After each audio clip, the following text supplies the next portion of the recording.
আমাদের দেশে কদিন ধরে একজন কপি পেস্ট বিজ্ঞানীর লেখা বিজ্ঞান বই নিয়ে খুব আলোচনা চলছে। আলোচনার মূল বিষয়, গুগল থেকে হুবহু কপি পেস্ট করা লেখা নিজেদের বলে চালিয়ে দিয়েছে বিজ্ঞানী জাফর ইকবাল আর তার ভারতীয় দোসরেরা। এরই মধ্যে বিষয়টি নিয়ে জাফর ইকবাল গণমাধ্যমে প্রকাশ্যে ক্ষমাও চেয়েছেন, যদিও নিজের কোনো ভুল আছে বলে স্বীকার করেননি। একাডেমিক জগতে এটা খুবই বড় অন্যায়। প্রাইমারিলি অনেকের কাছে ভালো লেগেছে, অ্যাটলিস্ট দোষ স্বীকার করেছেন, কিন্তু আমার কাছে মনে হয়েছে কি এটা দোষ স্বীকার করার ল্যাঙ্গুয়েজটা ভাল লাগে না।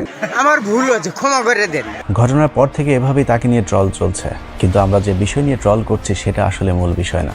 গুগল থেকে কোনো কিছু কপি পেস্ট করলে সেটাকে চুরি বলা যেতে পারে, কিন্তু শিক্ষার্থীদেরকে অন্তত সঠিক জিনিসটি শেখানো হচ্ছে। কিন্তু বর্তমান পাঠ্যপুস্তকে বিজ্ঞানের নামে এমন কিছু অবৈজ্ঞানিক জিনিস পড়ানো হচ্ছে যা সম্পূর্ণ মিথ্যা, বানোয়াট, কাল্পনিক।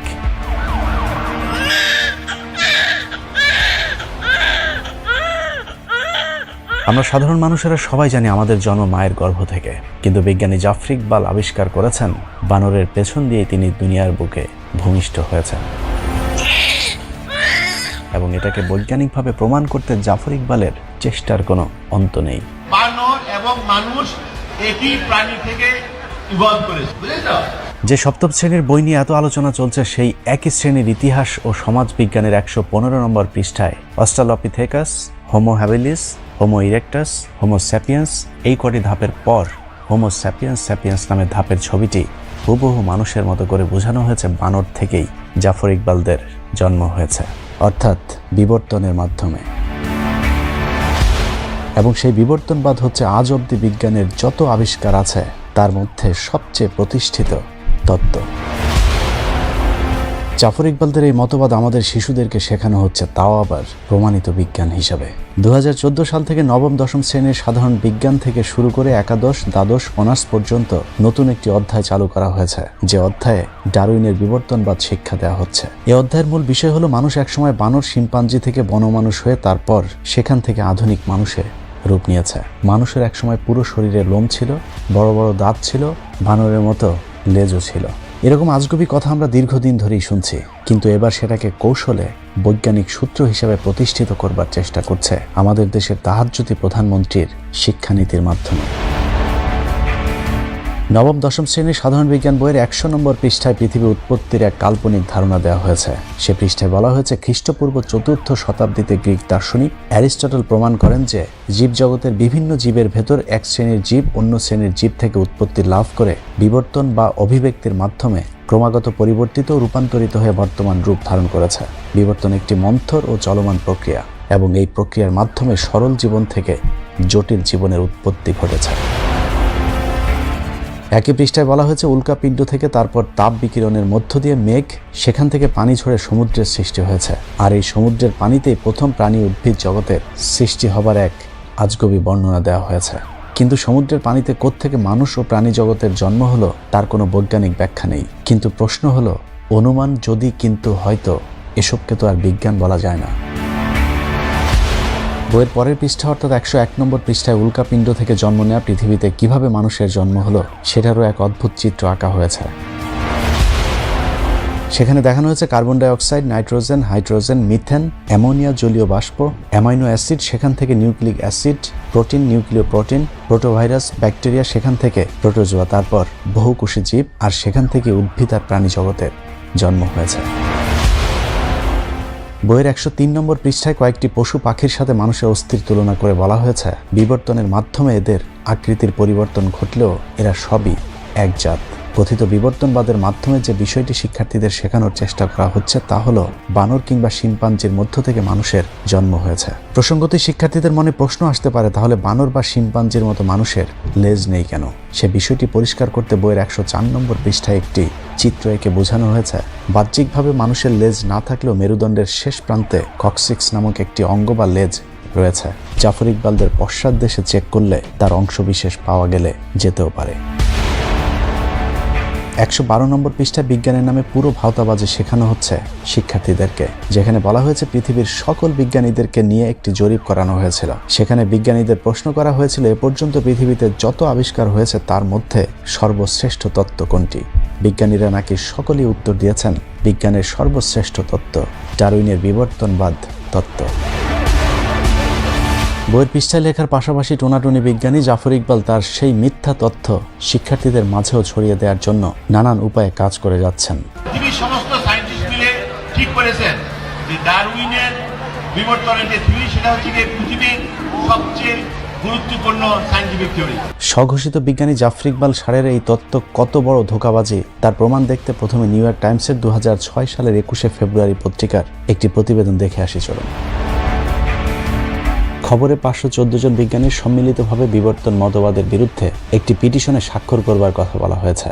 পিটিশনে স্বাক্ষর করা বিজ্ঞানীদের মধ্যে 76 জন রসায়ন এবং 63 জন পদার্থ বিজ্ঞানী রয়েছে, যারা MIT, Cambridge, Berkeley, Pennsylvania university, the university of Georgia, Ohio university, the university of ওয়াশিংটনের মতো পৃথিবীর শীর্ষস্থানীয় বিশ্ববিদ্যালয়ের গবেষক। শিশুদেরকে বোকা বানানোর পাশাপাশি বড়দেরকেও বোকা বানানোর চেষ্টা চলছে। শিক্ষার্থীদের মনে খুব সহজেই প্রশ্ন আসতে পারে, মানুষের মতো অন্যান্য প্রাণীর জন্ম যদি প্রাকৃতিকভাবেই হয়ে থাকে, তাহলে এখন কেন প্রাকৃতিকভাবে কোনো একটি প্রাণী বা মানুষের জন্ম হচ্ছে না? সেই প্রশ্নের জবাব দেওয়া হয়েছে একাদশ দ্বাদশ শ্রেণীর 278 নম্বর পৃষ্ঠায়, যেখানে বলা হয়েছে বিবর্তন যে শুধু প্রাকৃতিকভাবেই ঘটে তা নয়, গবেষণাগারে পরীক্ষামূলকভাবেও নাকি বিবর্তন ঘটানো সম্ভব হয়েছে। একই সাথে বলা হয়েছে বিবর্তনের বিপক্ষে নাকি এখন পর্যন্ত কোনো বৈজ্ঞানিক প্রমাণ পাওয়া যায়নি। জীবজগৎ সম্পর্কে আমাদের জ্ঞান যতই সমৃদ্ধ হচ্ছে, বিবর্তনকে অস্বীকার করা ততই অসম্ভব হয়ে পড়ছে। অথচ বাংলাদেশের বিজ্ঞানী জাফর ইকবালদের মতো আবালদের দাবি অনুযায়ী পৃথিবীর কোনো বিজ্ঞানী বানর থেকে মানুষ রূপান্তর তো দূরের কথা, বানর থেকে ছোট্ট একটি পিঁপড়াও তৈরি করতে পারেনি আজও পর্যন্ত। তবে বিজ্ঞানীরা মাইক্রো অ্যাভিলেশন প্রমাণ করতে পেরেছেন, যেমন ছোট গরুর জাত থেকে বড় গরুর জাত, কিংবা ছোট আম গাছে বড় আমের ফলন ইত্যাদি। কিন্তু ছোট গরু থেকে বড় ঘোড়া কিংবা বড় গাধা থেকে কোনো ছাগল রূপান্তরের কথা চিন্তাও করতে পারেনি। অথচ টোনাটুনি বিজ্ঞানী জাফর ইকবালেরা সেই মাইক্রো অ্যাভিলিউশনকে ম্যাক্রো অ্যাভিলিউশন হিসেবে প্রতিষ্ঠিত করবার চেষ্টা করে যাচ্ছে। নবম দশম শ্রেণীর দ্বাদশ অধ্যায়ে জীবের বংশগতি ও বিবর্তন বোঝাতে গিয়ে শিম্পাঞ্জি, ওরাংওটাং ও ম্যাকক বানরের সাথে মানুষের মাথার খুলির একটি চিত্র আঁকা হয়েছে, যেখানে শিক্ষার্থীদের পড়ানো হচ্ছে জীবজগতের মধ্যে বিভিন্ন শ্রেণী বর্তমান এবং তারা তাদের পূর্বপুরুষ হতে উদ্ভূত হয়ে বিবর্তন বা ক্রমবিকাশের মাধ্যমে ক্রমাগত পরিবর্তিত ও রূপান্তরিত হয়ে বর্তমান রূপ ধারণ করেছে। অর্থাৎ কুকুর বিড়ালের মতো মানুষও কোনো একটি প্রাণী থেকে তারপর জন্ম লাভ করেছে। জীববিজ্ঞান বইয়ের 272 নম্বর পৃষ্ঠায় একটি চিত্র এঁকে দেখানোর চেষ্টা করা হয়েছে কিভাবে হাঁস, পাখি, মাছ, গাছের মতো একইভাবে ব্যাকটেরিয়া থেকে মানুষের উৎপত্তি হয়েছে। একাদশ দ্বাদশ শ্রেণীর জীববিজ্ঞান দ্বিতীয় পত্রে 471 নম্বর পৃষ্ঠায় মূলত মানুষের কেন বানরের মতো লেজ নেই সেই প্রশ্নের জবাব দেওয়া হয়েছে, যেখানে নিষ্ক্রিয় অঙ্গের সংজ্ঞা দিতে গিয়ে বলা হয়েছে প্রাণীর দেহে এমন কতগুলো বিলুপ্ত প্রায় অঙ্গ রয়েছে যেগুলো বিশেষ কোনো প্রাণীতে অকেজো বা নিষ্ক্রিয় কিন্তু অন্য প্রাণীতে সক্রিয় অবস্থায় থাকতে পারে। যেমন মানুষের কানের পেশি, ছেদন দাঁত, আক্কেল দাঁত, অ্যাপেন্ডিক্স, গায়ের লোম, এরকম 100টি নিষ্ক্রিয় অঙ্গ বিদ্যমান রয়েছে যা কালের বিবর্তনে হারিয়ে যেতে পারে। অথচ আধুনিক বিজ্ঞান এখন পর্যন্ত মানুষের শরীরের একটি অঙ্গ অপ্রয়োজনীয় দাবি করেনি। বইয়ের 473 নম্বর পৃষ্ঠায় সরাসরি বৈজ্ঞানিকভাবে প্রমাণ করে দিয়েছেন বানর কিভাবে জাফর ইকবালের আব্বা ছিলেন। তাদের মতে বানর, নরবানর ও মানুষের ট্রিপসিন পরীক্ষা করলে দেখা যায় এদের রাসায়নিক উপাদান ও কর্মপদ্ধতি একই রকম। বানরের রক্তের সাথে গ্লাসিয়াল অ্যাসিড মিশ্রিত করে উত্তপ্ত করে হিমোগ্লোবিন স্ফটিক তৈরি করে মানুষের হিমোগ্লোবিন স্ফটিকের সাথে মেলালে হুবহু মিলে যাবে। কিন্তু ঘোড়া ও কুকুরের হিমোগ্লোবিন স্ফটিকের আকার আবার ভিন্ন। এতেই প্রমাণিত হয় মানুষ ও বানর নিকট আত্মীয়। কিন্তু জাফর ইকবালদের মতো বানরের বাচ্চাগুলো জানে না হিমোগ্লোবিন স্ফটিকের আকার মিলে গেলেই যদি দুই প্রাণীর পূর্বপুরুষ এক হতো, তাহলে ব্যাঙের সাথেও মানুষের হিমোগ্লোবিন স্ফটিকের আকারের মিল রয়েছে। তাহলে কি মানুষের পূর্বপুরুষকে আমরা ব্যাঙ বলবো? অনার্স দ্বিতীয় বর্ষের সমাজবিজ্ঞান বইটি পড়লে বানরের বংশধর জাফর ইকবালদের উদ্দেশ্যটা পুরোপুরি বোঝা যাবে। 269 থেকে 278 পৃষ্ঠায় ধর্মের সংজ্ঞা উৎপত্তি বোঝাতে গিয়ে সরাসরি ধর্মকে আক্রমণ করা হয়েছে, যেখানে বলা হয়েছে ধর্ম একটি মিথ্যা ধারণা। ধর্মই নাকি মানুষকে তন্দ্রাবিষ্ট করে রাখে বা ঘুম পাড়িয়ে রাখে। রাগঢাক বাদ দিয়ে যদি বলি, তাহলে জাফর ইকবালদের মূল উদ্দেশ্য হলো ইসলাম ধর্মের প্রতি আমাদের বিশ্বাসে ভাঙন ধরিয়ে ঈমান নষ্ট করে দেয়া। কারণ আমাদের পাঠ্য বইয়ে যা বলা হয়েছে তা যদি সত্যি হয়, তাহলে কোরআন মিথ্যা হিসাবে প্রমাণিত হবে। কোরআন অনুযায়ী আমাদের আদিপিতা হযরত আদম আলাইহিস সালাম এছাড়া প্রাণীর সৃষ্টি সম্পর্কে 1500 বছর আগের কোরআনে একাধিক বৈজ্ঞানিক ব্যাখ্যা দেওয়া হয়েছে। যেমন সূরা ইয়াসিনের 36 নম্বর আয়াতে বলা হয়েছে, সকল মহিমা তার, যিনি জোড়ায় জোড়ায় সৃষ্টি করেছেন। পৃথিবী যা উৎপাদন করে তার মাঝে সবকিছু, আর তাদের নিজেদের মধ্যেও কিংবা তারা যার কথা জানে না তাদের মধ্যেও সবকিছুই তিনি সৃষ্টি করেছেন। সূরা শুরার 11 নম্বর আয়াতে বলা হয়েছে, তিনি তোমাদের মধ্যে জোড়া তৈরি করেছেন, পশুদের মধ্যেও করেছেন জোড়া, এভাবে তিনি বংশ বিস্তার করেছেন। সূরা রাদের 3 নম্বর আয়াতে বলা হয়েছে, আর প্রত্যেক ফলের মধ্যেও তিনি সৃষ্টি করেছেন জোড়ায় জোড়ায়। সূরা লোকমানের 10 নম্বর আয়াতে বলা হয়েছে, তিনি আকাশ থেকে পানি বর্ষণ করেন আর সেখান থেকে তিনি উৎপাদন করেন সব রকমের জোড়া। সূরা নিসার 1 নম্বর আয়াতে বলা হয়েছে, হে মানুষ, তোমরা তোমাদের রবকে ভয় করো, যিনি তোমাদেরকে এক ব্যক্তি হইতে সৃষ্টি করিয়াছেন আর তার সঙ্গীও সৃষ্টি করেছেন তার থেকেই, আর এই উভয় থেকে সৃষ্টি করেছেন বহু নর নারী। সূরা নূরের 45 নম্বর আয়াতে বলা হয়েছে, আল্লাহ পানি হতে সকল জীব সৃষ্টি করেছেন, এদের কিছু পেটের উপর ভর করে চলে আর কিছু 2 পায়ের উপর ভর দিয়ে চলে আর কিছু চলাচল করে 4 পায়ের উপর ভর দিয়ে। সবকিছু আল্লাহ তার ইচ্ছা মতো করেন, নিশ্চয়ই আল্লাহ সর্বশক্তিমান। কোরআনের এরকম অসংখ্য জায়গায় বিজ্ঞান সম্পর্কে আলোচনা করা হয়েছে, কিন্তু কোরআন থেকে উদ্ধৃতি দিয়ে তো আর জাফর ইকবালদের মতো বিজ্ঞানীদের বোঝানো সম্ভব না, কারণ বিজ্ঞান চায় প্রমাণ। তাই চলুন ডারউইনের বিবর্তনবাদ নিয়ে বিজ্ঞানীরা কি বলে তা দেখে আসা যাক। মনে করুন আমরা ধর্ম মানি না, অদৃশ্যে বিশ্বাস করি না, কিছুক্ষণের জন্য আমরা সবাই শুধুই বিজ্ঞানের দ্বারা প্রমাণিত বিষয়সমূহের উপর বিশ্বাস স্থাপন করলাম। চলুন এবার বিজ্ঞান নিয়ে আলোচনা করা যাক। সপ্তম শ্রেণী থেকে অনার্স পর্যন্ত আমাদের দেশের পাঠ্যপুস্তক যদি পর্যালোচনা করা হয় তাহলে যেটা দাঁড়াবে সেটা হলো ভাইরাস থেকে ব্যাকটেরিয়া, তারপর প্রোটোজোয়া হয়ে বহুকোষী জীব, সেখান থেকে প্রাণী জগৎ, উদ্ভিদ জগতের জন্ম হয়েছে। বৈজ্ঞানিকভাবে কোনো ব্যাখ্যা না দিয়ে আমাদের পাঠ্যপুস্তকে বলা হয়েছে কোনো না কোনো একভাবে প্রাণী তার দেহে প্রাণ পেয়েছে, আর সেই প্রাণীর মধ্য থেকে কোনো একটি প্রাণী থেকে বানর, শিম্পাঞ্জি, গেরিলা, ওরাংওটাং এবং মানুষের উৎপত্তি হয়েছে। মানুষেরও বানর ও শিম্পাঞ্জির মতো কোনো এক সময় লেজ ছিল। বিভিন্ন বিবর্তনের মাধ্যমে মানুষ লেজবিহীন বর্তমান জাফর ইকবালদের রূপ পেয়েছে।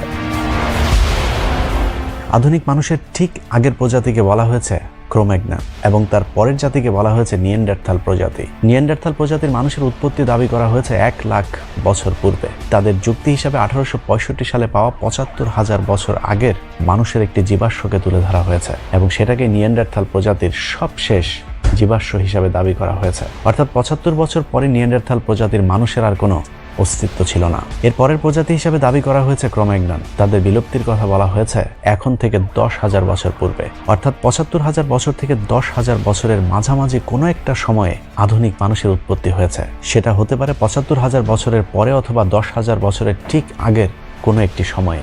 যদি মাঝামাঝি কোনো একটি সময়কে ধরে নিই তাহলে আধুনিক মানুষের বয়স 30,000 বছর। এবার দেখা যাক তাদের সেই যুক্তি কতটা বৈজ্ঞানিকভাবে প্রমাণিত। 2018 সালের জানুয়ারির 26 তারিখে ইউএস জার্নালের এক প্রবন্ধে 1,74,000 থেকে 1,88,000 বছরের পুরাতন মানুষের একটি জীবাশ্ম আবিষ্কারের কথা বলা হয়েছে। 2017 সালের জুনের 10 তারিখে স্টিফেন অ্যান্ডারসন তার এক প্রবন্ধে লিখেছেন 3 lakh years old human fossil found in Morocco challenge our understanding of evolution. অর্থাৎ 3 লাখ বছরের পুরাতন জীবাশ্মের আবিষ্কার বর্তমান বিবর্তনবাদীদেরকে চ্যালেঞ্জ ছুড়ে দিয়েছে। এভাবে একের পর এক জীবাশ্মের আবিষ্কার বিবর্তনবাদীদের 10,000 বছর থেকে 75,000 বছর আধুনিক মানুষের উৎপত্তি হওয়ার এমন ধারণাকে লণ্ডভণ্ড করে দিয়েছে। পৃথিবীর বিখ্যাত 500 জন বিজ্ঞানী ডারউইনের এই মতবাদকে বিভ্রান্তমূলক দাবি করেছেন। হার্ভার্ড বিশ্ববিদ্যালয়ের গবেষণায় অংশ নিয়ে যুক্তরাষ্ট্রের 1 লাখ বিজ্ঞানের শিক্ষক বলেছেন বাইবেলের ইন্টেলিজেন্ট ডিজাইন তত্ত্ব ডারউইনের বিবর্তন তত্ত্বের গুরুতর বৈজ্ঞানিক বিকল্প। যুক্তরাষ্ট্রের 5,70,000 চিকিৎসক দাবি করেছেন কোনো এক ঐশ্বরিক শক্তির অলৌকিক সৃষ্টি বর্তমান মানুষ। দেশটির 60% চিকিৎসক সরাসরি ডারউইনের মতবাদকে প্রত্যাখ্যান করেছেন। 1997 সালে নিউ ইয়র্ক টাইমসের এক সংবাদে বলা হয়েছিল পৃথিবীর 2.5 মিলিয়ন বিজ্ঞানী এবং প্রকৌশলী সৃষ্টিকর্তায় বিশ্বাস করেন, যা ছিল ওই সময় পৃথিবীর মোট বিজ্ঞানীদের 40%। 2017 সালে এর সংখ্যা দাঁড়ায় 6.2 মিলিয়ন। তারা মনে করেন সৃষ্টিকর্তার অস্তিত্ব আর ডারউইনের মতবাদ একসাথে চলতে পারে না। অর্থাৎ সৃষ্টিকর্তায় বিশ্বাসী বিজ্ঞানীর সংখ্যা দিনকে দিন বেড়েই চলেছে। যুক্তরাষ্ট্রের ডালাসে ইনস্টিটিউট ক্রিয়েশন রিসার্চের বিজ্ঞানীরা ডারউইনের মতবাদকে নাস্তিক তৈরির তত্ত্ব হিসাবে আখ্যা দিয়েছেন, যা মানুষকে অবাধ, যৌনতা ও সমকামিতার মতো অপরাধের দিকে ধাবিত করছে। যে কারণে বর্তমান পৃথিবীতে বৈজ্ঞানিকভাবে এগিয়ে থাকা প্রতিটি দেশ তাদের পাঠ্যপুস্তক থেকে ডারউইনের এই বিবর্তনবাদের বিতর্কিত অধ্যায়টিকে বাদ দিয়ে দিয়েছে। খোদ মার্কিন যুক্তরাষ্ট্রের ফ্লোরিডা, ইলিনস, কানেকটি, মিসিসিপি এবং ওকলাহোমা এই 5টি অঙ্গরাজ্য তাদের পাঠ্য তালিকা থেকে 2004 সালে ডারউইনের বিবর্তন তত্ত্ব নিষিদ্ধ করেছে। আরও 3টি অঙ্গরাজ্যে বিবর্তনবাদের বিরুদ্ধে আদালতে মামলা চলমান। বর্তমান পৃথিবীতে জ্ঞান বিজ্ঞানের নেতৃত্ব দেওয়া ইহুদিদের দেশ ইসরায়েলে বিবর্তনবাদ সংশোধন করা হয়েছে। বর্তমান পৃথিবীতে জ্ঞান বিজ্ঞানের নেতৃত্ব দেওয়া ইহুদিদের দেশ ইসরায়েলে বিবর্তনবাদ সংশোধন করা হয়েছে। জ্ঞান বিজ্ঞানে এগিয়ে যাওয়া আরেক দেশ তুরস্কে বিবর্তনবাদ পড়ানো একেবারেই নিষিদ্ধ। প্রেসিডেন্ট এরদোয়ান বলেছেন, এসব অনুমান নির্ভর জিনিস পড়ানোর চেয়ে আমাদের শিশুদেরকে প্রয়োজনীয় বিজ্ঞান শিক্ষা দিতে হবে। দক্ষিণ কোরিয়া তাদের স্কুলের পাঠ্যপুস্তক থেকে বিবর্তনবাদ সরিয়ে দেওয়ার সিদ্ধান্ত নিয়েছে। রোমানিয়া 2006 সাল থেকে সে দেশে বিবর্তনবাদ পড়ানো নিষিদ্ধ করেছে। আমাদের মুসলিমদের প্রাণকেন্দ্র সৌদি আরবে বিবর্তনবাদ পড়ানো একেবারে নিষিদ্ধ। জাফর ইকবালেরা যাদের পরামর্শে বাংলাদেশ ইসলাম ধ্বংসের পায়তারা করছে, তার সেই দাদাদের দেশ ভারতে বিবর্তনবাদ বাতিলের দাবি উঠেছে। সমকাল পত্রিকার 2018 সালের 22 জানুয়ারির খবরে বলা হয়েছে, ভারতের জুনিয়র শিক্ষামন্ত্রী সত্যপাল সিং বলেছেন, ডারউইন তত্ত্ব ভুয়া, পাঠ্যপুস্তক থেকে সরাতে হবে। কারণ আমাদের পূর্বপুরুষদের কেউ বলেনি তারা কোনো এক বন্য মানুষকে মনুষ্য সন্তানে রূপান্তরিত হতে দেখেছে। এর বাইরেও ডারউইনবাদীরা যে কটি যুক্তি তুলে ধরেছে তার সবকটি বৈজ্ঞানিকভাবে ভুল প্রমাণিত হয়েছে। বিবর্তনবাদীদের মূল দাবিটি উপড়ে দিয়েছেন কেভিন অ্যান্ডারসন। বিখ্যাত জীববিজ্ঞানী তার প্রবন্ধে লিখেছেন, জীব আসে জীব থেকে, এটা জীববিজ্ঞানের মৌলিক নিয়ম, কিন্তু বিবর্তনবাদ সেই মৌলিক নিয়মকেই লঙ্ঘন করেছে। নিষ্প্রাণ বস্তু থেকে কখনোই প্রাণ আসে না।